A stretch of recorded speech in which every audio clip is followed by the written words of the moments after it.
आप सभी लोगों को वेदांत एकेडमी और अंकुरन इंस्टीट्यूट की तरफ से राम राम। हम आज स्टार्ट करने वाले हैं topic forest and their environment, वनों का उनके पर्यावरण पर प्रभाव। अब ये म्यूचुअल इफेक्ट चलता है, पर्यावरण वनों को प्रभावित करता है और वन पर्यावरण को प्रभावित करते हैं। ऐसा नहीं होता कि सिर्फ एक फैक्टर दूसरे को प्रभावित करता है।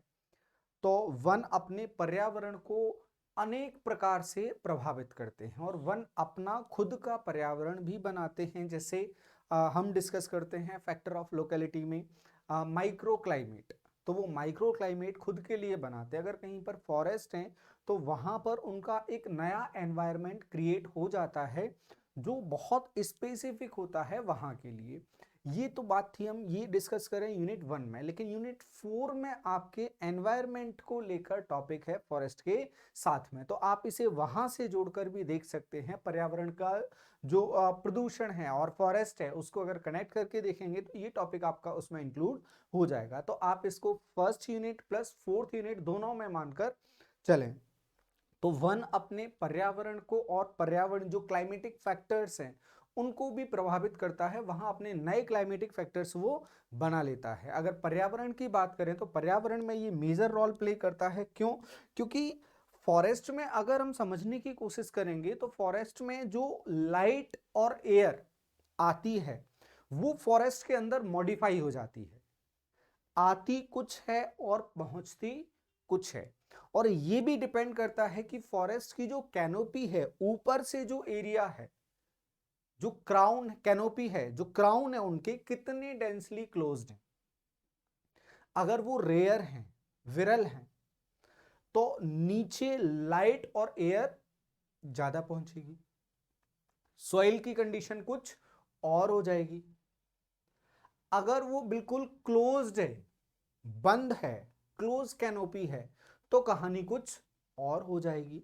नीचे सॉइल का कंपोजिशन भी बदल जाएगा, सॉइल को मिलने वाला मॉइस्चर भी बदल जाएगा, सॉइल को मिलने वाली लाइट भी बदल जाएगी, वहां पर टेम्परेचर भी बदल जाएगा, वहां पर रेनफॉल भी बदल जाएगा। ये बड़े फैक्टर्स होते हैं जो किसी फॉरेस्ट को प्रभावित करते हैं। इनको मिलाकर बोला जाता है climatic factors. Major climatic factors होते हैं टेम्परेचर और प्रेसिपिटेशन, रेनफॉल। और ये दोनों बदल जाते हैं जब किसी भी फॉरेस्ट के कैनोपी को देखा जाए, डेंस है, ओपन है, किस तरह का है, उससे ये दोनों फैक्टर्स बदल जाते हैं। तो यहां पर भी वही लिखा हुआ है, पूरी तरह से फुली स्टॉक्ड जो फॉरेस्ट हैं से युक्त हाई कैनोपी जो सूर्य की किरणों और वर्षा को रोकता है, हवा के वेग को रोकता है, विकिरण द्वारा गर्मी की हानि को रोकता है और अपनी सूक्ष्म जलवायु बनाता है, माइक्रो क्लाइमेट वो खुद का बना लेता है। तो इस तरह से एक ये फैक्टर दिया है, बताया है कि किस तरह से वो नया एनवायरनमेंट बनाकर फॉरेस्ट प्रभावित करता है लोकल एनवायरनमेंट को। अब यहां पर जो लोकल एनवायरनमेंट था वो तो नहीं बचा, फॉरेस्ट का अपना एनवायरनमेंट बचा और वही यहां पर फैक्टर होगा जो लोकल में है। दूसरा, मिट्टी की सतह पर बड़ी मात्रा में जो लिटर्स वगैरह पड़ा रहता है, कूड़ा कचरा पड़ा रहता है, वो किससे बनता है? वो आपको देखने को मिलेगा, स्पेसिफिक देखने को मिलेगा पेड़ के नीचे या फॉरेस्ट में। अदर लैंड्स वगैरह पर अगर आप जाओगे, शहरों में जाओगे या जहां पर फॉरेस्ट नहीं है, वहां पर ये लिटर नहीं मिलता है। इसका फायदा ये होता है, जो रूट्स हैं, प्लांट की रूट्स हैं, वो सरफेस से, जो लेटरल रूट्स होती हैं सरफेस के आसपास से, और जो टैप रूट होती है, टैप रूट नीचे तक जाती है और टैप रूट का काम होता है नीचे से जो मिनरल्स हैं उनको एब्जॉर्ब करके ऊपर तक पहुंचाना, और वो प्लांट तक पहुंच जाते हैं। प्लांट से फिर वो लिटर्स वगैरह में, लीव्स वगैरह के फॉर्म में, ब्रांचेस के फॉर्म में नीचे गिरते हैं, पत्तियां वगैरह नीचे गिरते हैं और नीचे गिरने के बाद वो अपघटित हो जाती है, डिकम्पोज हो जाती है और वापस मिट्टी में मिल जाती है। अभी तक देखो हम पढ़े, हम समझे लीचिंग। लीचिंग में बरसात के साथ में जो मिनरल्स होते हैं, हैवी मिनरल्स, वो नीचे की तरफ जाते जाते हैं, लेकिन नीचे वो पहुंचेंगे नीचे यदि टैप रूट, जो लंबी लंबी रूट्स होती है, मुख्य जो तना होता है वो नीचे तक जाता है पानी की तलाश में। अगर वो नीचे जा रहा है किसी फॉरेस्ट में तो नीचे से वो न्यूट्रिशन लेगा, एब्जॉर्ब करेगा, तो उनको लाकर वो वापस कहां कर देगा? अपनी जो फॉरेस्ट की साइकिल है, सॉइल न्यूट्रिशन साइकिल है, उस न्यूट्रिशन साइकिल में वो नीचे तक से मिनरल्स को लाकर ऐड कर रहा है।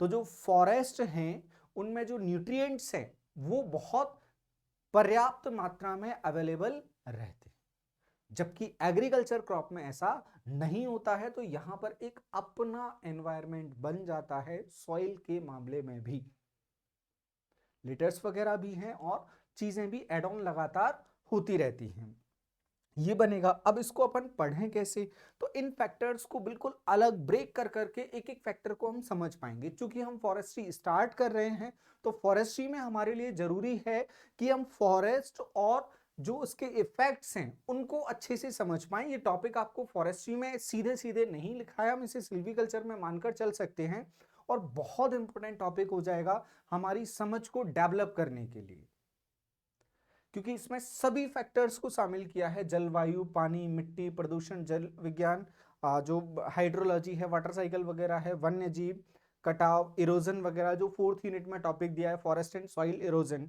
और संरक्षण, प्रोटेक्शन लिया और रिक्रिएशन लिया है, तो सभी को शामिल किया है। मतलब ये बेसिक टॉपिक के तौर पर बहुत बड़ा टॉपिक हो जाएगा आप लोगों के समझने के लिए। तो बढ़ते हैं इसमें आगे, हम सबसे पहले हम देखें क्लाइमेटिक फैक्टर। क्लाइमेटिक फैक्टर में क्या आ जाएगा, क्लाइमेटिक फैक्टर में मुख्य रूप से हम बार बार बोलते रहे हैं, मुख्य रूप से क्लाइमेटिक फैक्टर में आ जाता है वर्षा और गर्मी, temperature and rainfall, forest and climate. Climate पर क्या प्रभाव पड़ेगा, यहां पर क्लाइमेट को एनवायरमेंट से जोड़कर देखा जा रहा है। एनवायरमेंट में क्या होगा, global warming, forest and global warming. Forest का ग्लोबल वार्मिंग के साथ व्यवहार क्या रहता है, फॉरेस्ट किस तरह से रोल प्ले करता है ग्लोबल वार्मिंग में बढ़ाने में और कम करने में।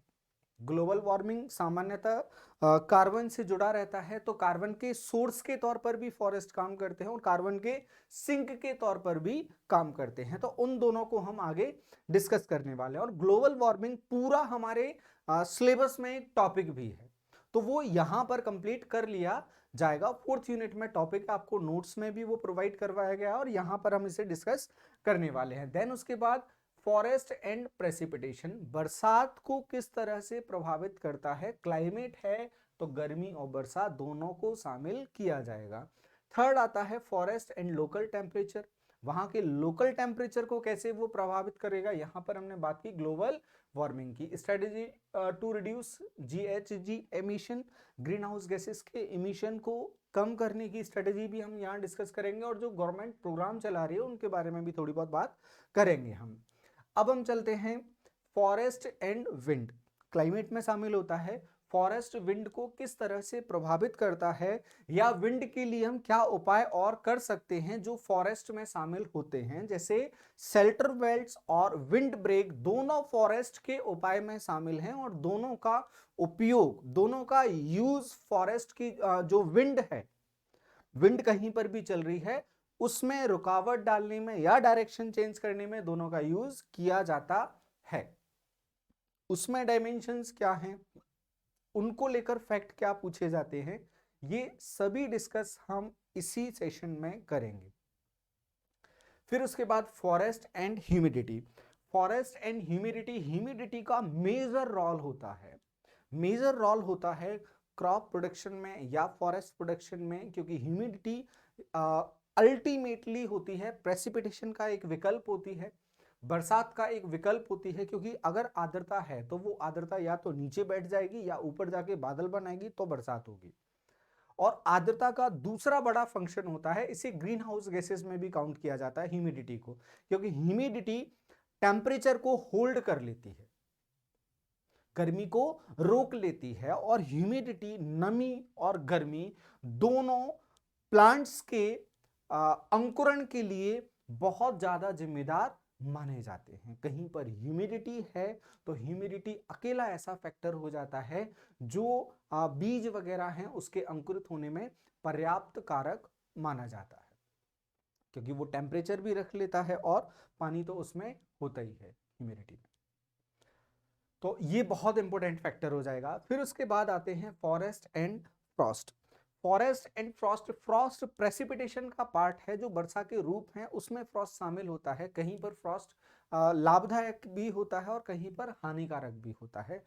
ज्यादातर केसेस में हम देखते हैं हानिकारक होता है। तो फ्रॉस्ट के जो प्रभाव हैं, तुषार जो पड़ता है, पाला जो पड़ता है, उसके जो प्रभाव हैं वो हम इसमें डिस्कस करेंगे कि फॉरेस्ट का रोल क्या होता है। क्या फॉरेस्ट में फ्रॉस्ट बनता है, पाला बनता है, नहीं बनता है, तो उससे क्या क्या चीजें बदल जाती है वो हम यहाँ पर डिस्कस करेंगे। फॉरेस्ट एंड स्नोफॉल, स्नोफॉल सीधे बर्फ गिरना स्नोफॉल हो जाएगा, और फ्रॉस्ट होता है पानी ओस वगैरह जमा हुआ और उसका कन्वर्ट हो जाना, टेम्परेचर एकदम से नीचे गिरता है, फॉल होता है और वो सीधे कन्वर्ट हो जाता है आइस में, और वो बन जाता है फिर फ्रॉस्ट, उसे फ्रॉस्ट कहा जाता है। और ये स्नो सीधे बर्फ के फॉर्म में गिरता है। नेक्स्ट आते हैं हम फॉरेस्ट एंड एवापोरेशन। एवापोरेशन, इसके साथ में हम एवापोरेशन के लिए यहाँ पर सॉइल नहीं, हाँ हाइड्रोलॉजिकल साइकिल, वाटर साइकिल है, इसमें देख लिया जाएगा। इसमें एवापोरेशन से ज्यादा हम एवापोट्रांसपिरेशनल के बारे में ज्यादा बात करेंगे।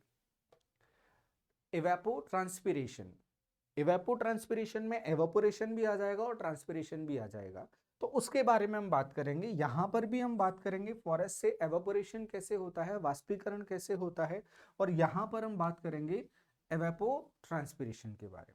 ट्रांसपिरेशन भी कैसे होता है, मतलब पेड़ों से पानी की हानि कैसे होती है, और अन्य जो भाग है वृक्ष के अलावा जो भाग है, सॉइल सरफेस वगैरह है, तालाब है, नदी वगैरह है, इनसे जो भाग है वहां से पानी की साइकिल क्या होती है, और जो वृक्ष से वाष्पोत्सर्जन है वहां से क्या कहानी होती है, तो वो हम डिस्कस करेंगे इसमें कि फॉरेस्ट में वाटर लॉस कितना होता है, पानी को कितना वो खींचता है, ये सारी चीजें हम डिस्कस करेंगे। सेकंड हम आते हैं फॉरेस्ट एंड सॉइल। फॉरेस्ट की सॉइल वैसी नहीं होती जैसी सामान्य जगह की होती है, तो उसमें क्या क्या चेंज आते हैं और किन किन फैक्टर के लिए क्या क्या चेंज लाने के लिए फॉरेस्ट जिम्मेदार होता है। सबसे पहले हम देखेंगे ऑर्गेनिक मैटर, कार्बनिक पदार्थों की मात्रा। कार्बनिक पदार्थों की मात्रा के बारे में अगर मोटा मोटा कहा जाए तो फॉरेस्ट में ओ लेयर पाया जाना इस बात को सिद्ध करता है कि फॉरेस्ट अपने लिए ओ लेयर का निर्माण करता है। एग्रीकल्चर क्रॉप्स में, एग्रीकल्चर लैंड की जो सॉइल है वहां पर ओ लेयर नहीं पाई जाती है, तो यहां पर ऑर्गेनिक मैटर अलग से डिस्कस करेंगे। सॉइल कॉम्पैक्शन, जो सॉइल की कॉम्पैक्टनेस है वो फॉरेस्ट में क्या होती है और सामान्य पर क्या होती है। सॉइल टेम्परेचर क्या होता है, जो ओपन लैंड है वहां पर सॉइल टेम्परेचर, फॉरेस्ट में सॉइल टेम्परेचर। सॉइल मॉइस्चर की कंडीशन क्या होती है ओपन एरियाज में, फॉरेस्ट में, और फॉरेस्ट में जो कैनोपी है वो अगर बदलती है तो वहां की जो सॉइल का मॉइस्चर है उसमें कितना डिफरेंस, क्या क्या कहानी यहाँ पर होगी। Chemical properties, water table, water table का मतलब होता है फॉरेस्ट में जो जमीन के नीचे जो पानी पाया जाता है उसका लेवल क्या है और उसका उसकी रूट्स पर क्या प्रभाव पड़ता है, क्योंकि फॉरेस्ट की जो रूट्स हैं उनको पानी की जरूरत होती है। वाटर लेवल नीचे होगा तो कहानी कुछ और होगी, वाटर लेवल ऊपर होगा तो कहानी कुछ और होगी। मॉडरेट अगर होता है तो कोई भी बात नहीं है, कोई समस्या नहीं होती, लेकिन मॉडरेट नहीं है तो वहां पर मॉडिफिकेशंस देखने को मिलते हैं। वो मॉडिफिकेशंस क्या होंगे, रूट्स में मॉडिफिकेशंस क्या होंगे, रूट्स से प्लांट में मॉडिफिकेशंस क्या दिखेंगे, वो हम यहां पर डिस्कस करेंगे, क्योंकि मॉडिफिकेशन तो होंगे। आप समझें, वाटर का लेवल अगर बदलेगा तो कहानी बदल जाएगी, प्लांट के रूट की कहानी बदल जाएगी, जो एडेप्टेशन है वो कहानी बदल देगा। तो जो चेंजेस होंगे वो हम यहां पर डिस्कस करने वाले हैं। वाटर टेबल का क्या प्रभाव पड़ता है, वाटर टेबल पर क्या प्रभाव पड़ता है, दोनों डिस्कस करेंगे हम। Biological properties, biological properties soil की बदल जाती हैं। जो कंपोजिशन जनरली हम डिस्कस करते हैं कि 45% के आसपास मिनरल्स होगा, 5% के आसपास ऑर्गेनिक मैटर्स होते हैं सॉइल में, और फिर बचा हुआ 50% में वाटर और एयर शामिल हो जाता है। लेकिन यहां पर कहानी बदल जाती है क्योंकि ऑर्गेनिक मैटर्स बढ़ जाते हैं। तो केमिकल प्रॉपर्टीज के बारे में भी हम डिस्कशन करेंगे। Forest and hydrological cycle, water की जो साइकिल होगी उसके बारे में हम बात करेंगे। Forest and interception, forest and infiltration, forest and rainfall. जो पानी वहां पर गिरेगा उसका क्या होगा, इंटरसेप्ट होगा वो, इंटरसेप्ट क्या होते हैं, ये जो टर्म्स हैं ये सीधे सीधे पूछे जाते हैं। इंटरसेप्शन कैसा होता है, और इंटरसेप्शन की डायरेक्शन क्या होती है, और कहाँ पर होता है, किस लेयर पर बोले। फिर रन ऑफ क्या होता है, ऊपर जो पानी बह रहा है वो रन ऑफ वो किस किस तरह से संगठित होता है उसके बारे में। और इनफिल्ट्रेशन क्या होता है, पानी का इनफिल्ट्रेशन फॉरेस्ट में किस तरह से होता है। तो पानी जो गिरा उसका क्या हो रहा है, वो किस तरह से बह रहा है फॉरेस्ट में और मेनलैंड में, इन दोनों में डिफरेंस हम समझेंगे। और मेनली फॉरेस्ट में हम चर्चा करेंगे ये किस तरह से होता है। नेक्स्ट आगे हम बात करने वाले फॉरेस्ट एंड इरोजन। जो फॉरेस्ट और इरोजन का कनेक्शन है वो डिस्कस करेंगे। एवलांचे और फ्लड्स। एवलांचे सॉइल में हम डिस्कस करेंगे और फ्लड में हम डिस्कस करेंगे क्या होता है दोनों में फॉरेस्ट की कंडीशन में, कि फॉरेस्ट में जो लॉसेस हैं वो किस तरह के देखने को मिलते हैं, बाढ़ आ जाती है तो किस तरह से, और सॉइल में किस तरह से जो अपने लैंडस्लाइड्स वगैरह होते हैं वहां पर किस तरह से इरोजन होता है। तो ये अपन डिस्कस करेंगे इरोजन में दोनों। और है सॉइल इरोजन हमारे लिए टॉपिक है 4th यूनिट में, तो आप इसको 4th यूनिट से भी कनेक्ट करके देख सकते हैं। चूंकि फॉरेस्ट है तो इसको कहीं भी हम आधा 1st यूनिट में डिस्कस करें आधा 4th यूनिट में डिस्कस करें, वैसा ना करके हमने इसको 1st यूनिट में ही ले लिया है। आप लोग ब्रेक करके इसको दोनों में मानकर चलें और समझ लें इसको। अब चलते हैं 5th, फॉरेस्ट एंड वाटर, पानी और वन। हाइड्रोलॉजिकल हम यहाँ बात कर चुके हैं, हाइड्रोलॉजिकल साइकिल की, और वहीं थोड़ा बहुत जो पार्ट बचेगा वो यहाँ पर शामिल हो जाएगा। फॉरेस्ट की वजह से दुनिया में जो उपलब्ध पानी है उस पर क्या प्रभाव पड़ रहा है, जो मीठा पानी है खास तौर से उस पर क्या प्रभाव पड़ रहा है, उसके डाटा वगैरह के बारे में बात कर लेंगे। हाँ, इसमें जो रिसेंट जो रिसर्चेज वगैरह हैं, जो रिपोर्ट्स वगैरह हैं, उन सभी को यहाँ पर हम शामिल करते हुए चलेंगे, ये मानकर चले आप। आगे हम बात करते हैं फॉरेस्ट एंड पॉल्यूशन। वनों का जो पॉल्यूशन है, प्रदूषण है, उस पर क्या प्रभाव होता है, उससे किस तरह से कनेक्ट है। इसको अपन बहुत ज़्यादा नहीं लेंगे क्योंकि आप लोग समझते हैं और ज़्यादातर आप स्कूल से अपने पॉल्यूशंस वगैरह के बारे में पढ़ते आ रहे हैं। हम कोशिश करेंगे इसमें फैक्ट एंड फिगर्स और स्कीम्स वगैरह, डाटा वगैरह कुछ लेकर इसे कंप्लीट करें, क्योंकि एमपीपीएससी का फेवरेट हो जाता है डाटा, योजनाएं वगैरह ये सब पूछना, बिना उसके इसका पेपर पूरा नहीं होता है, तो हम उनको इंक्लूड करके चलेंगे। Forest and wild life, wild life और फॉरेस्ट का इंटरकनेक्शन हम डिस्कस करेंगे, कहाँ पर किन फॉरेस्ट में कौन कौन सी वाइल्ड लाइफ किस तरह से क्या देखने को मिलता है वो हम यहाँ डिस्कस करेंगे। फिर बायोडाइवर्सिटी, बायोडाइवर्सिटी हम देखेंगे। फॉरेस्ट और बायोडाइवर्सिटी का रिलेशन क्लोज रिलेशन है और बहुत ज़्यादा इसमें डिस्कस करने के लिए रहेगा नहीं क्योंकि टॉपिक ये आगे है। फिर उसके बाद forest and recreation. Forest and recreation में भी बहुत सारे फैक्ट्स नहीं बनते हैं और फैक्ट्स बनते भी हैं। नेशनल पार्क्स है और जूज वगैरह हैं और फिर उसके बाद सेंचुरीज हैं, तो ये टॉपिक सीधे आपके सिलेबस में है। और सारी साइट्स वगैरह हैं जहाँ विजिट वगैरह करने की सुविधाएं रहती हैं घूमने के लिए, खास तौर से जहाँ पर विजिट वगैरह किए जाते हैं, तो वो सभी 4th यूनिट में डाला ही गया है, तो यहाँ अपन इसे बहुत ज़्यादा एक्सप्लोर नहीं करेंगे। तो ये था हमारा कंटेंट डिस्कस करने वाला, जो हम इस टॉपिक में फॉरेस्ट और एनवायरनमेंट वाले टॉपिक में डिस्कस करेंगे। तो इसमें सबसे पहले हम स्टार्ट करेंगे फॉरेस्ट एंड क्लाइमेट, जो कि एक बहुत बड़ा टॉपिक है, एक ही लेक्चर में इन सबको कवर करेंगे। तो नेक्स्ट सेशन जो हम अपना लेकर आएंगे उस सेशन में हम डिस्कस करेंगे फॉरेस्ट एंड क्लाइमेट, जिसमें सारे फैक्टर्स को डिस्कस करेंगे और एक ही बार में इस टॉपिक को कंप्लीट करेंगे। देन उसके बाद फिर ये टॉपिक एक लेक्चर में कंप्लीट हो जाएंगे, मतलब 2 से 3 लेक्चर। अगर यहाँ पर कहीं टाइम बढ़ जाता है तीसरा लेक्चर अपन इसके लिए रख लेंगे, तो 3 लेक्चर हम मान के चलेंगे कि इसमें अपने कंप्लीट होने में लग जाएंगे। तो फिलहाल हम यहीं रुकेंगे। उम्मीद है आप लोग इसको समझ पाएंगे और इसके इम्पोर्टेंस को समझ पाएंगे। तो ये बहुत जरूरी और इम्पोर्टेंट टॉपिक है आप लोगों के लिए। इसमें क्वेश्चंस भी बहुत सारे पूछे जाते हैं और हम लोग ये टॉपिक कंप्लीट होगा इसके बाद इसके क्वेश्चंस भी डिस्कस करेंगे। फिलहाल के लिए थैंक यू।